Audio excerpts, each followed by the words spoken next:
প্রথম হলো যে আওয়ামী লীগ নিষিদ্ধ হয়ে গেছে মানে পাবলিক পরিসরে, এটা ৫ই আগস্ট হয়ে গেছে। ৫ই আগস্টে আপনি যখন গণভবনকেই অস্বীকার করেন বা গণভবনকে আপনি গুড়িয়ে দেন, এটা দ্বারা একটা সিম্বলিক জায়গা স্টাবলিশড হয়েছে যে এই জনগণ আওয়ামী লীগকে প্রত্যাখ্যান করেছে এবং আওয়ামী লীগের একটা রাইটস পর্যন্ত তারা মানতে রাজি না। এবং বাংলাদেশের ইতিহাসে, পৃথিবীর ইতিহাসে হয়েছে কিনা এটা আমি জানি না, বাংলাদেশের ইতিহাসে 15ই আগস্ট 1975 এটা হয় নাই। যেটা হচ্ছে আওয়ামী লীগের লোকেরা সারা বাংলাদেশের কোথাও দাঁড়াতে পারে না, সবাই পালিয়ে গেছে এবং বিভিন্ন জায়গায় তাদের বাড়িঘর হামলা হয়েছে, মানুষ তাদের বাড়িঘর ঘেরাও করেছে, ইভেন সরকারি স্থাপনাগুলো কোথাও অক্ষত ছিল না, এরকম একটা ম্যাসিভ জায়গায়। এটা মুক্তিযুদ্ধের সময়ও হয় নাই। কিন্তু দেখেন মুক্তিযুদ্ধের বিজয়ের পরে 16 ডিসেম্বরের পরে কি থানা অ্যাটাক হয়েছে, অস্ত্র লুট হয়েছে, ডিসির গাড়ি পোড়ানো হয়েছে? সেভাবে হয় নাই। এবারে সেটা হয়েছে। এই যে মানুষের ক্ষোভের বহিঃপ্রকাশ, এটা একটা রায়, নিঃসন্দেহে এটা একটা রায় যে আওয়ামী লীগ একটা ফ্যাসিস্ট শক্তি এবং আওয়ামী লীগ আমাদেরকে গণতান্ত্রিক পথ বাধা দিয়েছে, আইনগত অধিকার কেড়ে নিয়েছে বলে আমরাও আজকে তার অধিকার কেড়ে নিলাম। এটাই আমি যদি বলি, রাজনীতিবিদ হিসেবে এত স্পষ্ট করে কথা কেউ হয়তো বলবে না, কিন্তু আমি বলছি যে এটাই হয়েছে। এখন প্রশ্ন হচ্ছে এই জায়গাটা কি এভাবেই থাকবে? আপনি কি এটা কন্টিনিউ করবেন? যেমন এখন দেখেন যেটা 32 পরে অ্যাটাক হয়েছে, এবং এখনও আমি শুনতেছি যে বিভিন্ন জায়গায় আওয়ামী লীগের লোকেরা মিছিল করলে সেখানে গিয়ে অ্যাটাক হচ্ছে। তাহলে কারা অ্যাটাক করছে? বিএনপি জামাত বলছে আওয়ামী লীগ নিষিদ্ধ চায় না, বিএনপি জামাতই তো অ্যাটাক করছে। একটা টেস্ট কেস বলি, ধরেন নির্বাচন কমিশন আজকে নিবন্ধিত দলগুলোকে নিয়ে একটা মিটিং ডাকলো, তো আওয়ামী লীগ তো নিষিদ্ধ হয় নাই, তার নিবন্ধনও বাতিল হয় নাই। এখন যদি আওয়ামী লীগকে নিবন্ধিত দল হিসাবে আওয়ামী লীগকে জাতীয় পার্টি মিটিংয়ে ডাকে, সব দল কি যাবে সেই মিটিংয়ে? যাবে না। এখন কথা হচ্ছে তাহলে আপনি তাকে তার অধিকার জনগণ দ্বারা প্রত্যাখ্যাত হয়েছে, এবং কেন হয়েছে? সে ফ্যাসিস্ট ছিল বলে, ফ্যাসিজম কায়েম করেছিল বলে, মানুষের অধিকার নষ্ট করেছিল বলে। এখন এই জায়গাটায় আমরা স্পষ্ট একটা সিদ্ধান্ত আসতে অসুবিধা কোথায়? রাইট। তাহলে একটা জনগণের দ্বারা একটা প্রতিষ্ঠিত হয়েছে, লিগ্যাল প্রসিডিউরে ফেলেন, আসেন, শুধু আওয়ামী লীগকে নিয়ে সংলাপ করেন।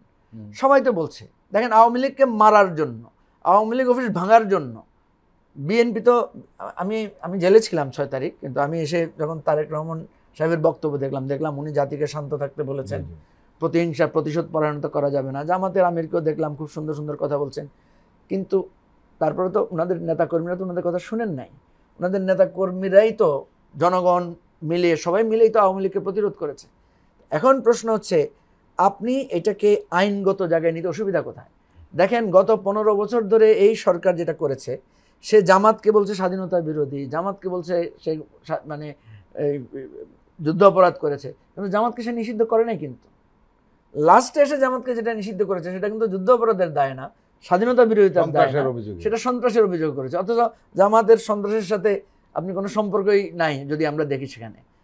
তাহলে আপনি তার রাজনীতি বন্ধ করে রেখেছেন, তার অফিস বন্ধ করে রেখেছেন, তার নেতাদেরকে জেল দিচ্ছেন। সে মিটিং করলে, যেখানে জামাত মিটিং করেছে, যেখানেই পুলিশ খবর পেয়েছে সেখানে গিয়ে তো ধরেছে যে গোপন আস্তানা থেকে জামাত ধরেছে, শিবির ধরেছে। তাহলে এখন তো তাহলে আপনারা একই রাজনীতিটাই করতে চাচ্ছেন।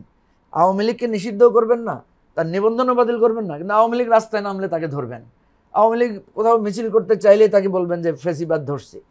এই জায়গাটা থেকে কি আমরা এটাতে চলবো না আসবো ডিফারেন্ট জায়গায়? এই জায়গাটায় খোলামেলা সংলাপ করে, যেমন আওয়ামী লীগের নিবন্ধন কোনো মতেই থাকতে পারে না আমাদের নির্বাচনী আইনে, আমাদের যে দেশের যে স্বাভাবিক আইন আছে, এই আইন অনুসারে আওয়ামী লীগ একটা রাজনৈতিক দলের স্ট্যাটাস হারিয়ে ফেলেছে।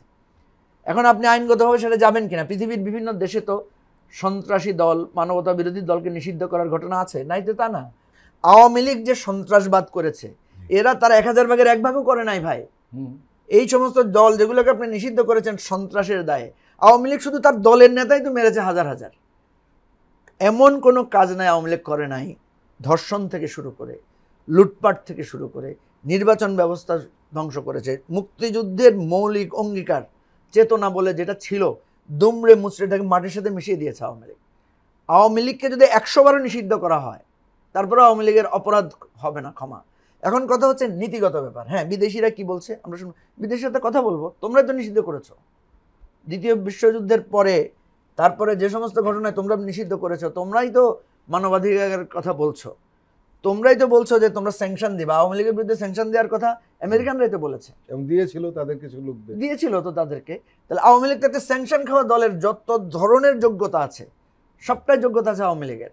তাহলে পৃথিবীতে যতগুলো রাজনৈতিক দলকে আমেরিকা স্যাংশন দিয়েছে, জাতিসংঘ রিপোর্ট দিয়েছে কিন্তু শেখ হাসিনার বিরুদ্ধে, এবং এই আমাদের এই তৎকালীন পুলিশ এবং র্যাবের লোকদের বিরুদ্ধে রিপোর্ট দিয়েছে আওয়ামী লীগ একটা গণহত্যাকারী দল হিসেবে, জাতিসংঘ রিপোর্ট দিয়েছে। তো জাতিসংঘের রিপোর্টের আলোকেই তো আপনি আওয়ামী লীগের বিচার করতে পারেন। আমার কথা হচ্ছে একদম ক্লিয়ার, কারা কারা এই নির্বাচনের আওয়ামী লীগের ভোট পাওয়ার জন্য এই ধরনের কথা বলছে তাদেরকে আসেন, তারা যুক্তি দেন। আমরা কিন্তু কম বেশি সবার মধ্যে পাচ্ছি এই প্রবণতাটা। হতে পারে ধরেন আমরা একটা নতুন রাজনৈতিক দল, আমার কাছে এসে একটা লোক জয়েন করতে আসছে, আমি দেখলাম ঠিক আছে তার বিরুদ্ধে মামলা নাই, তাকে আমি জয়েন করালাম, পরক্ষণে দেখা গেল যে সে আওয়ামী লীগের লোক। কারণ আওয়ামী লীগের লোকের বিরুদ্ধে যদি মামলা না থাকে, সে যদি অপরাধ না করে, তার কি রাজনীতি করার অধিকার নাই? সে বিএনপি করতে পারে, সে জামাত করতে পারে, সে এনসিপি করতে পারে, সে এবি পার্টি করতে পারে, ধরেন করলো।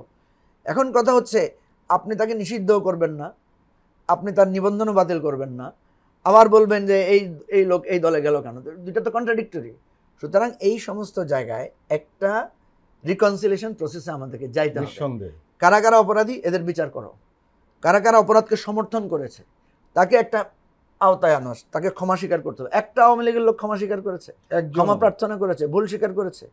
একটা যারা আওয়ামী লীগকে সাপোর্ট করেছে, যে সমস্ত বুদ্ধিজীবীরা, যে সমস্ত লেখকরা, যে সমস্ত সাংবাদিকেরা, একটা লোক বলেছে, ওই সমস্ত ব্যবসায়ীরা যারা আওয়ামী লীগের মিটিংয়ে গিয়ে বক্তৃতা বলেছে যে মাটির নিচে গেলেও আপনার সাথে আছি, একজনও কি অ্যাপোলজি চেয়েছে মানুষের কাছে? একজনও চায় না। সুতরাং এই জায়গায় রাজনৈতিক দলগুলো, আমি একটা জিনিস দেখি যে আওয়ামী লীগের ব্যাপারে এখন পর্যন্ত সবার মধ্যে একটা ঐকমত্য আছে, আওয়ামী লীগের রাজনীতি বাংলাদেশে আর চলবে না। এটার ব্যাপারে বিএনপি যদি এখন দলের মধ্যে ভোট নেয়, জামাত যদি তার দলের মধ্যে ভোট নেয়, আমি যদি বলি যে জামাতের আমির বলছেন যে আমি আওয়ামী লীগ নিষিদ্ধ করতে চাই না, আর জামাতের কর্মীদের হিসাব নেয়, বিএনপি যদি বলে যে আওয়ামী লীগ নিষিদ্ধ হোক আমরা চাই না, তার কর্মীদের ভোট নেয়, আমি লিখে দিতে পারি সর্দার আপনাকে যে 90% বেশি লোক আওয়ামী লীগ নিষিদ্ধ তাদের নেতাকর্মীরা বলবে। নিঃসন্দেহে আপনার সাথে আমরা একমত। সুতরাং এই জায়গাটা কেন হেজিটেশন? একটা অপরাধের বিচার হবে না? দল হোক ব্যক্তি হোক, অপরাধের বিচার তো হইতে হবে। হ্যাঁ, বিচারের প্রক্রিয়া এসে বলুক যে দল দোষী না। আমি তো দেখছি দল হিসেবে তো আওয়ামী লীগ তার দায় এড়াতেই পারবে না, আমরা তো দেখছি আপনার ওবায়দুল কাদের দলীয় মিটিংয়ে বলছে যে ছাত্রলীগের ছেলেদেরকে আমরা নির্দেশ দিয়েছি এটা দমন করার জন্য। 14 দলের মিটিংয়ে বসে সিদ্ধান্ত হয়েছে কারফিউ জারি করার জন্য। কারফিউ জারি কি রাজনৈতিক দলের কাজ? রাজনৈতিক দলের মিটিংয়ে বসে কারফিউ জারি করেছে। জামাত নিষিদ্ধের সিদ্ধান্ত কোথায় হয়েছে? 14 দলের মিটিংয়ে হয়েছে। সুতরাং এই দলগুলো, আপনি যাকে নিষিদ্ধ করছেন এখন আপনাকে নিষিদ্ধ করবে না মানুষ? সুতরাং এই জায়গাগুলো আমাদের আবেগও থাকবে, বাস্তবতাও থাকবে, আইনও থাকবে, সব কিছু মিলিয়ে আমাদেরকে সিদ্ধান্ত নিতে হবে। আমরা যারা আজকে হেজিটেট করছি তারা ইতিহাসের সাথে সঠিক কাজটি করছি না, ইতিহাসের সাথে আমরা ভুল করছি, এবং এই ভুলের মাসুল কিন্তু দিতে হবে।